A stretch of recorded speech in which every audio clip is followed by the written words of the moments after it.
Sin más, comencemos. Bueno, recordar, para aquellos que sean nuevos en este seminario de cierre de mercado, lo que hacemos es hacer un resumen de lo que sucedió en la semana. ¿Cómo hago este resumen? Primero les traigo una presentación macroeconómica para que ustedes entiendan de manera objetiva lo que está sucediendo en el mercado y ya luego vayamos viendo cuáles fueron las noticias, cómo interpretarlas y finalmente la parte técnica, ver cómo fueron respetados nuestros niveles claves y qué escenario se dio, si el escenario alcista o bajista y cómo lo ajustaríamos para la próxima semana. ¿Ok? Recordar, esta primera parte tiene como objetivo darle a ustedes el componente macroeconómico, este componente que suele estar más limitado su acceso, poder entregárselo, podamos debatir, utilicen el chat si algo no se entiende y yo encantado vuelvo a repetirlo y ser insistente en eso, si algo no se entiende es porque no lo expliqué bien. Así que chicos, sin más, comencemos con el seminario. Bueno, este seminario lo he querido nombrar como la inflación es el catalizador. ¿Por qué? Porque hemos visto variedad de eventos geopolíticos. En este caso, tuvimos la noticia ayer del ataque de Israel a Irán, el cual generaba volatilidad. Hemos visto cómo el mercado laboral se ha ubicado por sobre la previsión, pero sigue estando el enfoque, disculpen, en la inflación. ¿Ok? ¿Por qué? Y acá quiero hacer un breve repaso a la economía y recordemos que la inflación es una medida, ¿ok? Muchos economistas dicen que esto es el termómetro, es decir, es un indicador que nos dice qué tan calentada está una economía o no. Lo que nos va a indicar la inflación es si sufrimos pongamos tres escenarios. Primero, una inflación al alza, que nos va a querer decir que cada producto de la economía tiende a costar más en un futuro. Una inflación a la baja, que tiende a ser deflación. Y finalmente, pongamos algo neutral, que la inflación está en los objetivos del Banco Central. ¿Por qué es un problema de una inflación al alza? Nos dice que hay un desequilibrio entre la oferta y la demanda. ¿Quién tiene que controlar acá? Un Banco Central, con su política de tasa de interés. ¿Por qué no nos interesa que la inflación se dispare demasiado? Porque crea desequilibrio macroeconómico y genera esta profecía autocumplida. El escenario es que el consumidor siempre va a creer que el precio va a ser mucho más alto en un futuro, por lo que empieza a acelerar el consumo. Al acelerar el consumo podría traer escenarios de hiperinflación, que es lo que se quiere evitar. Un escenario de deflación que caiga los precios tiende a ser positivo por la mirada del consumidor. El consumidor dice, hey, los precios están cayendo, estoy esperando que se ajusten, no voy a consumir. ¿Qué es lo que trae eso? Escenarios de crisis económica. ¿Por qué? Porque el consumidor no está incentivado a consumir y la economía no tiene su crecimiento. Y finalmente, el escenario óptimo es que la inflación esté en línea a lo que diga el Banco Central para poder asegurar un crecimiento en la línea potencial que tiene la economía. Generalmente, nosotros vamos viendo la variable de empleo e inflación y ahora vemos cómo la inflación es el principal enfoque, donde estamos viendo que se está centrando los operadores. ¿Cómo argumentamos eso? Primero, veamos el mercado laboral. Veíamos un mercado. ¿Me confirman el audio, por favor? Ok. ¿Me confirman el audio y continuamos? Creo que tenían algún problema. Se escucha bien. Bueno, voy a continuar. Buenos días, Alejandro. Ok, voy a continuar. Cualquier problema que tengan con el audio, yo veo que está todo bien. ¿Ok? Bueno, entonces siempre nosotros decimos, hey, miremos lo que hace la Fed. ¿Por qué? Porque es la economía predominante en nuestro mundo, en donde vemos que tiene mucho, se tiende a ser, pongámoslo en tema simple, el indicador adelantado de las demás economías. Por lo que si está mostrando un desequilibrio de la principal economía, es probable extrapolarlos a la siguiente economía. Nosotros decimos, hey, la Fed tiene dos mandatos. ¿Cuáles son los mandatos? Bueno, generalmente son tres mandatos, pero se centran en dos mandatos, que es en el empleo y también en la inflación. ¿Para qué? Buscan un equilibrio. Se le exige a la Fed como organismo que mantenga un empleo sano, que no veamos una tasa de desempleo que llegue a estos niveles de máximos y también que la inflación se mantenga controlada, que no veamos esos repuntes de la inflación. ¿Para qué? Para que podamos asegurar un crecimiento constante de la economía. Entonces, ¿qué es lo que estamos viendo en el empleo? Bueno, vemos cómo el empleo no es un tema que alarme mucho. Entonces vemos la tasa roja, esta línea roja que es la tasa de desempleo, en donde vemos que sus niveles están neutrales. ¿Ok? Si lo comparamos con la inflación, igualmente la inflación se está reduciendo, es decir, menor actividad económica, pero el desempleo no está causando problemas. Generalmente, hace una semana atrás, nosotros veíamos y seguíamos de cerca el empleo porque genera gran volatilidad en el mercado. ¿Por qué? Porque si vemos un mercado laboral ajustado, lo que dice es que la Fed se enfoque solo en la inflación. Pero luego, cuando vemos los datos inflacionarios por parte de los salarios, vemos que este mercado laboral que está ajustado no está generando presión inflacionaria. Y es por eso que vuelvo a la primera imagen, en donde la inflación es el catalizador de los mercados actualmente. Y si queremos matizar, lo que nos va a indicar es el dato de IPC y también los datos de actividad económica. Es estos datos los que están generando volatilidad. Veamos, el día de ayer el indicador de manufacturero de la Fed de Filadelfia indicaba mayores perspectivas económicas y generó ese movimiento bajista. Esos son los indicadores que estamos viendo ahora el mercado. Y si nos centramos en la inflación, en este indicador, en el IPC, estamos viendo un escenario de repunte. Llevamos 4 datos que están marcando un alza por sobre la previsión. Y la pregunta es, bueno, ahora con los datos que se va comparando, que son menores, estamos viendo mayores presiones inflacionarias, estamos viendo esa actividad económica muy resiliente. De hecho, en Wall Street están naciendo este comentario de que posiblemente las altas tasas de interés están provocando mayor actividad económica. ¿Por qué? Si sabemos que son restrictivas, porque hay muchos tenedores, mucho consumidor en tenedores de renta fija. Al tener alta rentabilidad, están teniendo un flujo de dinero por esa parte.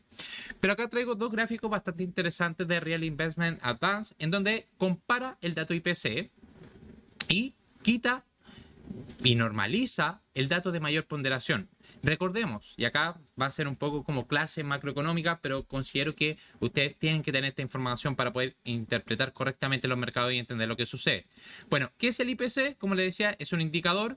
Llega el servicio de estadística de cada país y dice el consumidor de este país consume estos productos, estos productos, estos productos y estos productos con esta ponderación, un 10%, quizás acá la vivienda un 30%. ¿Qué es lo que va haciendo el Instituto de Estadística del país? Bueno, va recogiendo todos los precios, lo actualiza y nos va a decir una tasa. Esa tasa es lo que los economistas evalúan para ver si las perspectivas inflacionarias van en línea o no. Bueno, lo que hace Real Investment Advance es ajustar el componente de mayor ponderación, es decir, la vivienda. Y dice, ¿qué está sucediendo? ¿Por qué estamos viendo este repunte? Bueno, si vemos que las tasas están más cercanas de inflación al 4%, el Real Investment Advance dice, ven, esto no es justo. ¿Por qué? Porque el componente que tiene mayor ponderación, el cálculo es rezagado. Es decir, nosotros estamos viendo cómo los cálculos de inflación por parte de la vivienda están contabilizando a un niveles bastante altos, siendo que la realidad es de niveles menores. Entonces, normalizaron la tasa de inflación, ajustaron estos datos a los niveles actuales y nos marca que si vemos la presión inflacionaria excluyendo la vivienda, la inflación debería estar en un 0.95%. Y si vemos con los datos de vivienda que han mostrado esta tendencia bajista, es decir, los datos actualizados, no esta media móvil con la que utiliza el IPC, la inflación estaría en el 2.48%. Es decir, aún no podríamos decir que se está desencadenando un nuevo ciclo inflacionario al alza. El componente que más pesa, si nosotros lo normalizamos, deberíamos esperar que la inflación vaya normalizándose a cuotas cercanas al 2%. ¿Ven? Entonces la inflación sigue siendo el punto de mira y es por eso que datos de actividad económica y los datos de presión inflacionaria son los que están generando ahora mayor volatilidad. No así los mercados laborales que no habían acostumbrado a generar esa volatilidad. Vamos a analizar el oro, no hay problema. Entonces, ¿qué está sucediendo en el mercado? Bueno, tenemos alta volatilidad, estamos viendo salidas de liquidez, acá viendo los datos de Zero Hedge. ¿Qué es lo que estamos viendo? Bueno, estamos viendo salida de los fondos monetarios. Recordemos que suelen ser estos depósitos a plazo que están en Chile, estos fondos que tienden a ser remunerados. Al caer la perspectiva de tasa de interés, estamos viendo cómo están saliendo una retirada masiva de los fondos monetarios, donde vemos que la reducción actual que está viviendo el mercado es similar a la crisis de Lehman Brothers, esta salida que vimos actualmente esta semana. Es muy similar a la que sucedió en el 2008 cuando se vio la quiebra del Lehman Brothers. También estamos viendo que los fondos gubernamentales vieron caer sus activos en 99 millones de dólares, es decir, el balance de la Fed, estas medidas de liquidez continúan disminuyendo, que son catalizadores para los mercados al alza o los mercados a la baja. Y se espera que los fondos monetarios sigan acumulando efectivo mientras la Reserva Federal mantenga estable las tasas de interés. Es decir, ¿qué se está esperando en el mercado? Ver qué va a suceder con las tasas de interés. ¿Y dónde nosotros tendríamos esas respuestas de manera más adelantada? Con los datos de actividad económica e inflación. Y ahora llegamos a lo que estaba generando este conflicto geopolítico, en donde vemos que ayer hubo gran volatilidad en las bolsas. ¿Qué es lo que está sucediendo? Bueno, veíamos como el fin de semana pasado Irán hacía un ataque a Israel como respuesta, y ahora Israel el día de ayer hizo un ataque a Irán. La incertidumbre está en qué va a suceder en el mercado, qué estos conflictos geopolíticos, qué es lo que podría traer al mercado. Primero, matizar, estos conflictos geopolíticos, si bien traen fuerte volatilidad, no tienden a cambiar la estructura de los mercados. ¿Qué es lo que tiende a cambiar la estructura de los mercados? Es cuando vemos problemas en la estructura económica mundial o de una economía predominante. Es decir, cuando vimos la quiebra de Lehman Brothers, lo que vimos es un mercado bajista que se prolongó por varios meses, en la cual la duda era si había quebrado el sistema financiero mundial. Ahí se estaba cuestionando el sistema financiero mundial. Caso contrario, la pandemia COVID, que fue un shock, fue estas crisis por shock que se llaman, veíamos que 3 meses los mercados ya se estaban recuperando, producto de que tiende a generar alta volatilidad en un corto periodo de tiempo, pero no cambia la estructura de los mercados. Entonces, ¿qué es lo que estamos viendo en el mercado? Estamos acá con las fases de lo que sucedió. Bueno, ¿cuál fue la reacción del mercado?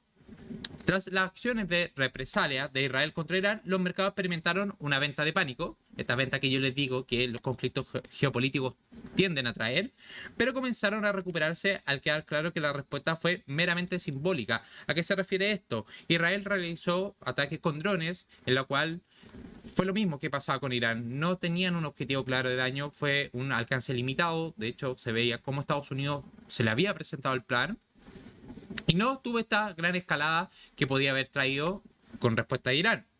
También, ¿cuáles han sido las acciones militares? Vemos que los ataques aéreos de Israel, que se cree que tenían como objetivo la base militar iraní, posiblemente incluyeron actividad con drones que no dañaron significativamente las instalaciones nucleares de Irán. Acá un enfoque que tiene Irán son sus instalaciones nucleares. Vemos cómo no tuvo ese enfoque a atacar las centrales nucleares, lo que haría que salga de este pacto nuclear, sino que fue más a un objetivo militar, estas bases militares. Entonces estamos viendo cómo los medios iraníes han informado que las explosiones escuchadas fueron debido a intercepciones, no a impacto directo en tierra. Es decir, lo mismo que sucede en Irán. Estas estrellas que se veían en el cielo correspondería a interceptar estos drones y no a un ataque directo hacia estos objetivos. ¿Cuáles han sido las declaraciones? Funcionarios de Estados Unidos y medios de comunicación iraníes confirmaron las explosiones cerca de importantes instalaciones nucleares y militares, y se informó de explosiones simultáneas en Irak. Esto era lo que empezaba a generar la volatilidad en el mercado. ¿Y cuál ha sido la perspectiva? A pesar de esta acción inicial, se considera como una medida de represalia y la situación aún es volátil y podría influir en la dinámica geopolítica. Es decir, eso es lo que se está barajando. Vemos que no fue fue un ataque limitado, por lo que el mercado ahora está descontando que podría quedar este conflicto acá debido a esta limitación en el ataque. ¿Cómo reaccionaron los mercados? Bueno, generalmente cuando nosotros vamos viendo que se está acelerando una volatilidad del mercado, ¿qué es lo que vemos? Un índice VIX que sigue y rastrea las posiciones de derivados en el SP500, en donde veíamos claramente cómo comenzaba a aumentar la presión de volatilidad. ¿Por qué hago esto? Para que ustedes sepan cómo se van comportando los activos. Vemos que una vez resuelta esta incertidumbre, el VIX comenzó a caer, absorbiendo toda esta volatilidad al alza. Luego, ¿qué es lo que vimos? Los activos de riesgo, las acciones tienden a sufrir por estos eventos puntuales en donde veíamos que perdía el rango lateral y se iniciaba una liquidación del mercado. El tema, al que no ver una escalada en este conflicto geopolítico, vemos una recuperación total del activo. El oro, igualmente, activo refugio, socialmente aceptado y de manera cultural. El oro actuó como activo refugio y luego una fuerte reversión. El petróleo, vemos que los conflictos geopolíticos tienden a ser alcistas para el petróleo, mismo comportamiento que los activos. Y finalmente, acá le quiero observar cómo es esta moneda de refugio, que es el yen japonés, en donde también se ve fortalecido contra el dólar estadounidense y comienza a fortalecerse. ¿Qué es lo que sucede en estos conflictos geopolíticos? Vemos una fortaleza en el yen japonés. Vemos cómo el petróleo tiende a ser un componente alcista. También el oro tiende a actuar como activo refugio y los activos de riesgo, en este caso ejemplificado por el S&P 500, tienden a sufrir movimientos bajistas y aumento en la volatilidad. Estos son los activos que tienden a beneficiarse tras estos eventos. Y ahora vamos a ver cuál es el posicionamiento del mercado, mantenernos objetivos, qué es lo que estamos mirando con esta gráfica de JP Morgan. Bueno, estamos viendo que el S&P 500 está comenzando a notar una gran brecha en relación con las reservas de la Reserva Federal, es decir, estamos viendo cómo el mercado se guía con esta tendencia alcista cuando teníamos esa divergencia con subida de las tasas de interés, que es lo que ha sido la tónica todos estos meses. También estamos viendo que el índice de demanda de riesgo de JP Morgan y Morgan Stanley está en niveles de miedo, en donde tienden a ser zonas de rebote para el S&P 500. Y es efectivamente lo que estamos viendo actualmente. También estamos viendo que el porcentaje de acciones por encima del promedio móvil de 20 días ha caído a niveles que normalmente preceden un rebote. Estamos viendo cómo el posicionamiento de miedo y también el posicionamiento a nivel técnico sugerían un rebote en los activos. También, ¿cuál es la exposición de los inversores? Los gestores activos y de fondos, estamos viendo cómo están teniendo posiciones largas en el activo, es decir, no están liquidando sus activos, siguen teniendo posiciones bastante relevantes en el mercado de renta variable. También observamos cómo los CTA han comenzado a vender, que son estos seguidores de tendencia. Y también el posicionamiento de opciones cortas está en mínimos, por lo que estamos viendo cómo se está ponderando que estaba sobrevendido, los índices se encuentran en estado de sobreventa, por lo que podríamos esperar ese repunte que estamos mirando el mercado y poder prolongarlo, que ya lo vamos a matizar en la parte de análisis técnico. Y en Bitcoin, que estamos viendo, el flujo promedio móvil de las 4 semanas está en declive. Estamos viendo cómo está saliendo flujo del mercado de las criptomonedas, ejemplificado con Bitcoin. Vayan dejando sus consultas, chicos. Yo, terminando esto, voy a abordarlas. ¿Qué está sucediendo en Japón? Bueno, estamos viendo cómo Japón, en este caso la moneda de Japón, está alcanzando su mayor devaluación de los últimos 34 años. ¿A qué se debe esto? Es una dinámica en la cual se esperaba que Japón empezara a tener una moneda más restrictiva. Vimos cómo normalizó la tasa cercano al 0%, siendo que Estados Unidos tiene la tasa por sobre el 5%. Entonces, ¿qué es lo que hace más atractivo a un inversor? ¿Estar expuesto a esta moneda japonesa o estar expuesto a el dólar estadounidense? Bueno, cuando vemos las tasas, claramente el dólar estadounidense tiende a prevalecer, por lo que vemos este gran movimiento al alza. ¿Cuáles fueron las noticias esta semana? Bueno, vimos cómo el ministro de Finanzas de Japón ha alertado sobre la posibilidad de intervenir el mercado de divisa. También tuvimos los comentarios de Ueda, que decía que si esta devaluación que estamos viendo actualmente, al ellos importar productos le aumenta la presión inflacionaria, lo llevaría a subir las tasas de interés. Es decir, estamos en un nivel crítico de posible intervención que los medios alertan de la zona de los 155. Entonces también estamos viendo que la exportación en Japón aumentaron un 7.3%, superando las expectativas. Vimos una caída en la importación y el dato de inflación que tuvimos el día de ayer se ubicó en el 2.7%, menor presión inflacionaria. Esto también trajo este repunte que vimos en el Nikkei, haciendo que la dinámica se mantenga en la incertidumbre de qué va a suceder con la tasa de interés por parte de Japón. Y en Latinoamérica tenemos estos datos, ya lo hago de manera muy breve. Voy a desactivar mi cámara para que ustedes puedan ver la información completa. Bueno, en México, ¿qué tenemos? Vemos cómo el subgobernador del Banco de México señala preocupaciones sobre la inflación. Estamos viendo que la perspectiva de la inflación se está cuestionando en México. También vimos que la actividad económica mexicana creció un 2.1%. Y se espera que Banxico mantenga estable su tasa de interés tras esta incertidumbre en torno a la inflación. Recordar, Banxico había reducido la tasa de interés, ahora se espera que se modere por estas perspectivas de inflación que alcanzó el 4.42%. En Brasil vemos como la Confederación Nacional de la Industria pronostica un crecimiento del PIB cercano al 2.4%, impulsado por la industria y los servicios. El Fondo Monetario Internacional mejora sus previsiones de crecimiento para Brasil. Estamos viendo mejores las perspectivas económicas para Brasil. Y la actividad económica de Brasil registró su cuarta subida consecutiva en febrero. Datos positivos para Brasil. En Chile tuvimos comentarios del presidente Gabriel Boric, que destacaba el aumento de los precios del cobre y plantea aumentar la producción de Codelco para 2030. En Colombia, la producción industrial en Colombia se mantuvo estable en febrero de 2024 en comparación con el año anterior. Y también vemos cómo los Emiratos Árabes Unidos firman un acuerdo económico con Colombia. Y en Perú, la producción de cobre en Perú aumentó un 12.7% en febrero respecto al año anterior, siendo uno de los mayores productores mundiales de este metal. Y el Congreso peruano aprueba la modificación a la ley del Sistema Portuario Nacional para permitir la operación exclusiva de puertos privados de uso público.